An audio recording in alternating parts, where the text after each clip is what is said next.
Hola hermanos, el día de hoy, 3 de agosto del 2020, es lunes de la 18ª semana del tiempo durante el año. No tenemos memoria obligatoria el día de hoy. Hoy voy a hablarles de San Pedro Julián Aymar. Fíjense, él realmente, la fecha de su entrada al cielo, de su Pascua, es el 1 de agosto. Él muere el 1 de agosto de 1868, nació un 4 de febrero de 1811 en el mismo lugar donde murió. Fíjense, interesante, ¿no?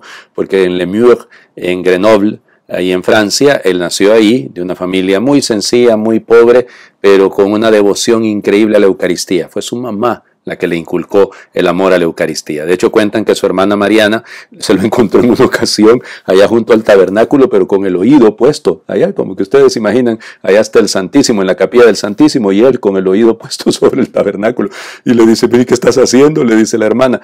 Es que lo que pasa es que así lo escucho mejor.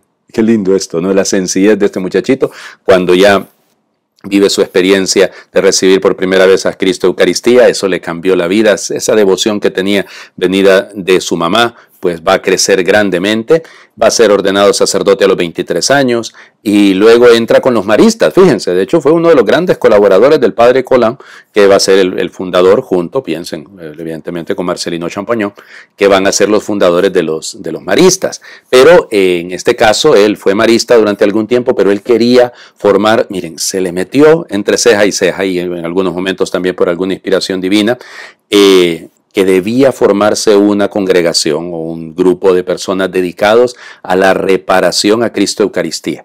Y entonces así van a nacer los sacerdotes, fíjense, fue una congregación de sacerdotes del Santísimo Sacramento. Y esto es lindo realmente. ¿Saben quién lo apoyó mucho? Por eso he querido hablar de él el día de hoy. Porque mañana, nuestra fiesta, como todos los sacerdotes, el día de San Juan María Vianney, el patrono de los sacerdotes, pues ellos se conocieron, fueron muy amigos. Sí, San Juan María Vianney hablaba muy bien de él. Hablaba de él diciendo, y con todo sentido, de una manera preciosa, era un gran santo. Y sobre todo porque eso de sacerdotes adorando a Cristo, reparando el daño que se hace. Estamos viviendo muchísimos actos de sacrilegio aquí en mi país, hemos sufrido varios. El último, el más reciente, que evidentemente nos ha conmovido a todos y nos ha golpeado, es el que ha pasado en Nicaragua, en la Catedral de Nicaragua, el viernes pasado, cuando se ha tirado una bomba Molotov dentro de la capilla del Cristo de la Sangre, y ahí estaba expuesto el Santísimo. Y ya les digo, la cobardía de las autoridades de decir que fue que se incendió ahí a partir de unas cortinas y de nada que ver. Asuman la responsabilidad. Nosotros no nos vamos a hacer para atrás, porque ningún gobierno va a poder nunca contra la iglesia. Lo siento muchísimo. Eso tienen que metérselo porque si no, no saben leer historia. 21 siglos tenemos y vamos a seguir manteniendo nuestro amor a Cristo Eucaristía. De hecho, lo decía San Pedro Julián. ¿Cómo hacer adoración? Lo primero, llénate de mucho amor. Llénate de mucho amor para poderte presentar delante del Señor. Y lógico, él va a ser uno de los grandes promotores de la comunión frecuente. Él hablaba de la necesidad de comulgar a Cristo todos los días. Fue canonizado, fíjense, un 9 de diciembre de 1963. Es decir, exactamente de 1962.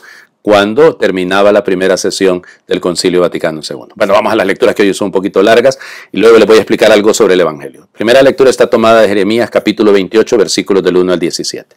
Al quinto mes del cuarto año del reinado de Sedecías, Hananías, hijo de Azur y profeta de Gabaón, le dijo a Jeremías en el templo, en presencia de los sacerdotes y de todo el pueblo: esto dice el Señor de los ejércitos, el Dios de Israel: voy a romper el yugo del rey de Babilonia. Dentro de 2 años haré que se devuelvan todos los objetos del templo del Señor que el rey Nabucodonosor tomó de este lugar y se llevó a Babilonia. Haré volver a Jeconías, hijo de Joaquín y rey de Judá, y a todos los desterrados de Judá que han ido a Babilonia. En cuanto yo rompa, dice el Señor, el yugo del rey Nabucodonosor.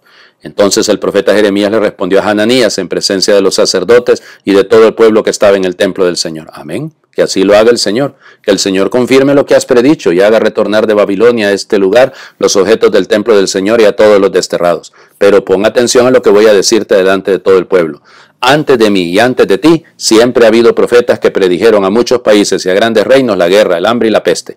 Y cuando un profeta predice la paz, solo hasta que se cumplen sus palabras se puede reconocer que es verdadero profeta, enviado por el Señor.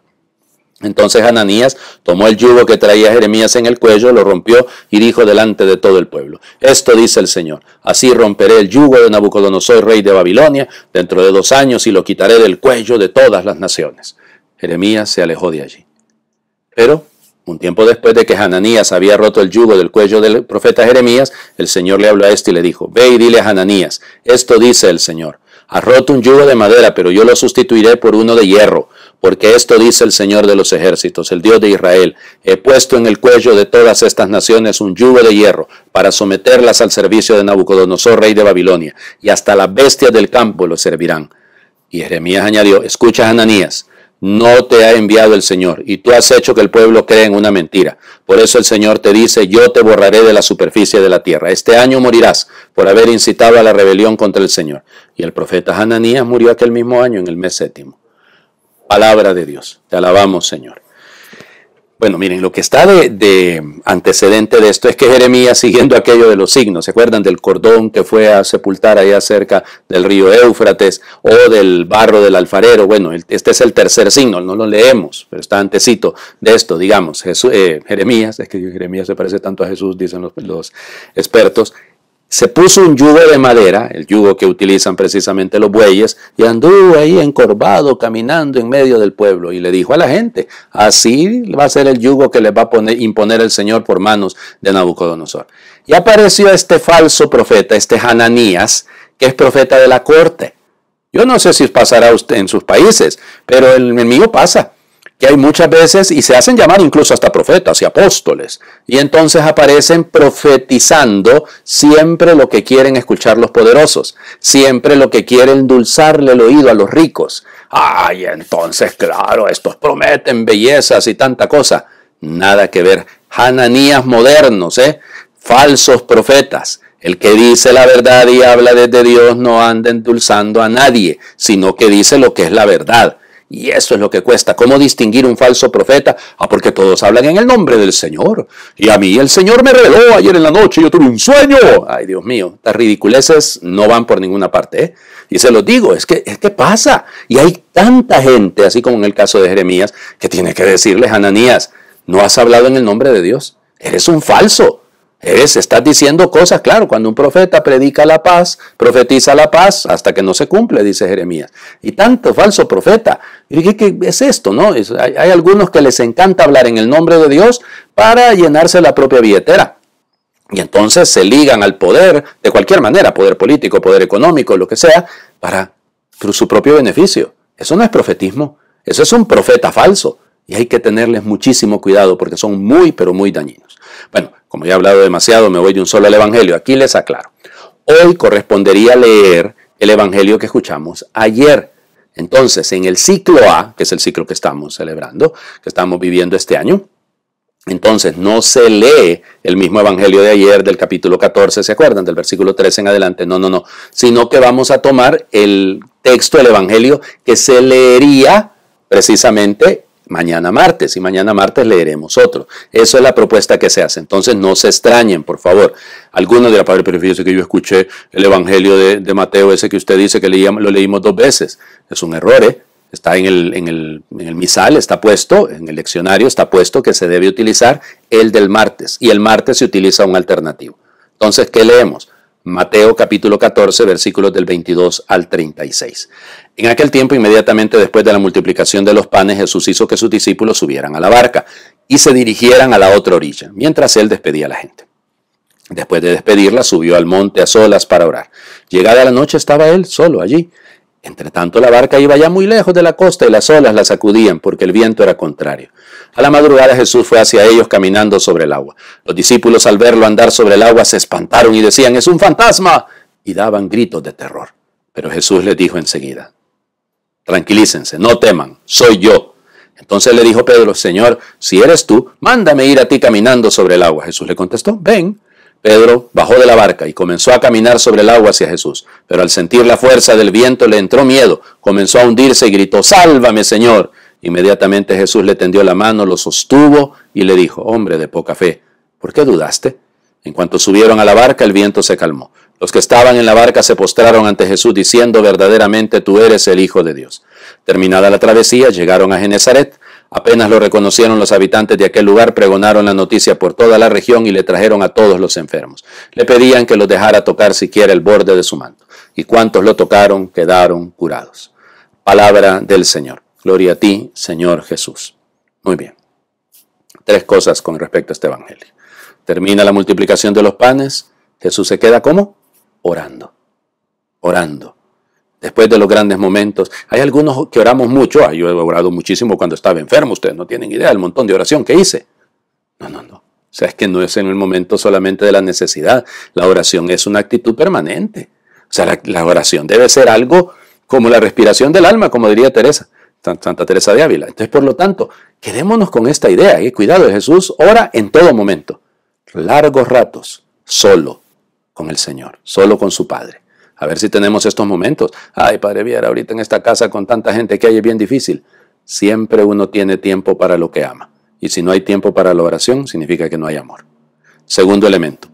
Fíjense cómo Jesús va hacia ellos. A mí me encanta eso, va hacia ellos. El Señor viene a la iglesia, viene a la barca de la iglesia cuando la iglesia está pasando dificultades.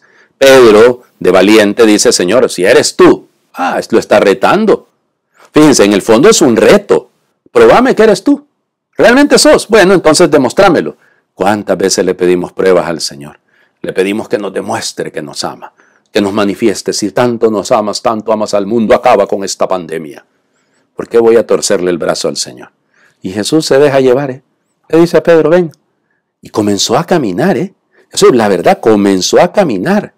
¿Ya? Y esto es interesante. Jesús que se acerca, que los calma, tranquilícense, no tengan miedo, soy yo, volvemos, ¿no? Soy yo, no tengan miedo. ¿Cuántas veces nos lo dice? Pero nosotros lo seguimos retando al Señor. Y cuando la cosa se pone color de hormiga, pues evidentemente Pedro se empieza a hundir y Jesús lo sostuvo. Señor, sálvame. La oración más linda salida de labios de Pedro. ¿Cómo, Padre? Sí, Señor, sálvame. Él es el Redentor, Él es el Salvador, Él es el Cristo, Él es el Mesías. Pero lo que pasa es que muchas veces nos damos cuenta de que lo es cuando el viento ya es muy fuerte. Y cuando ponemos la mirada en el viento, cuando ponemos la mirada en la tempestad. Si usted sigue viendo esta tempestad, si usted pone la mirada solo en el COVID-19, pero no en Dios, no va a sentir cómo lo está sosteniendo el Señor. Porque Él nos sigue sosteniendo, Él nos sigue tomando de la mano. Cuando subieron a la barca, a mí me encanta pensar, subieron Jesús y Pedro.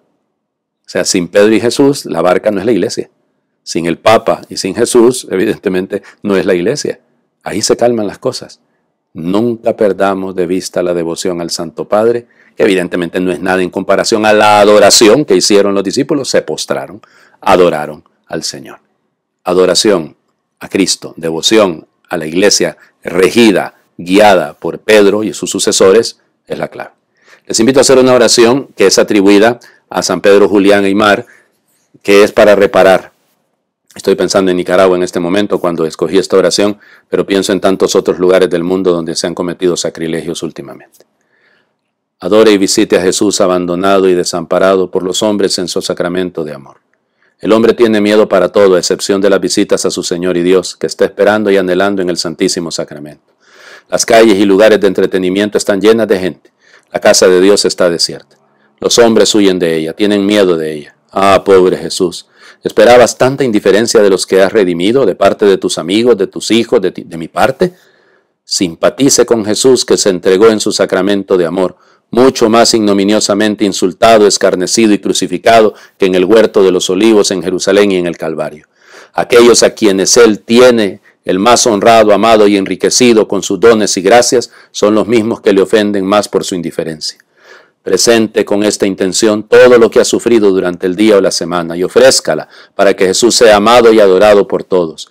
Debido a que nosotros mismos somos incapaces de expiar tanto mal, nos unimos a los méritos infinitos de nuestro Salvador Jesús.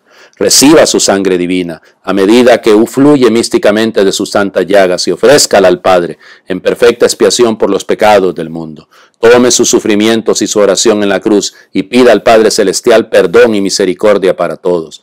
Una su reparación a la de la Santísima Virgen, a los pies de la cruz o el altar, y del amor de Jesús por su Madre Divina, lo obtendrá todo. Amén. Del amor de Jesús por su Madre Divina, lo obtendrá todo. Que Dios les bendiga a todos.